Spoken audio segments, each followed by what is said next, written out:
Hello everyone, welcome back to my channel Rupsa moon blog. আমি রূপসা চলে এসেছি একটা নিউ মিনি ব্লগ নিয়ে। আমি এখন চলে এসেছি স্টেশনে রায়হানকে সারপ্রাইজ দেওয়ার। ও কলকাতায় গিয়েছিল, জানতো না যে আমি ওকে নিতে যাব। ট্রেনের টাইম জেনে আমি নিতে চলে গেছিলাম ওকে বহরমপুর স্টেশনে। ট্রেনটা চলে গেল আর সবাই চলে যাচ্ছিলো, আমি তো খুঁজেই পাচ্ছিলাম না। আমি ভাবলাম চলে গিয়েছে নাকি, তারপরে হঠাৎ দেখতে পাই রায়হানকে। ও আমাকে দেখে খুবই খুশি, ও তো সারপ্রাইজ হয়ে গেছে, ও ভাবতে পারেনি আমাকে নিতে যাব। ও আমাকে বলছে আমি এতবার কল করছি, পৌঁছে গিয়েছি বলে তুমি কল রিসিভ করছিলে না। এবার বুঝতে পেরেছি কেন কল রিসিভ করছিলে না, আমাকে সারপ্রাইজ দিবে বলে। আমি তো বললাম হ্যাঁ। স্টেশনে খুব ভিড় ছিল, আমরা স্টেশনের বাইরে বেরিয়ে গেলাম। আর বাইরে তো খুব বৃষ্টি হচ্ছিল, বৃষ্টির মধ্যে আমরা যাচ্ছিলাম ছাতা নিয়ে। আমরা ছাতা নিয়ে গেছিলাম সবাই, আমার পাপা গিয়েছিল, আমার মাসি গিয়েছিল আর আমি গিয়েছিলাম। আমরা তিনজন মিলে গিয়েছিলাম।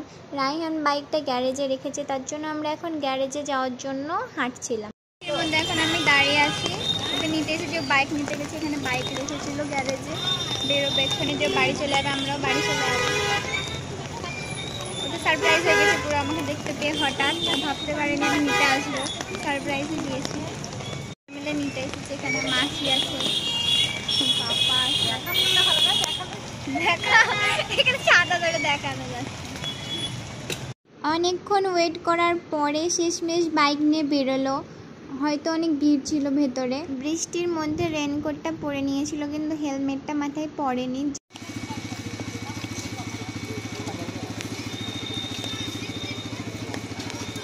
মিনি ব্লগটা এখানেই শেষ করছি। সবার ভালো লেগে থাকলে লাইক কমেন্ট শেয়ার করে দিও। টাটা।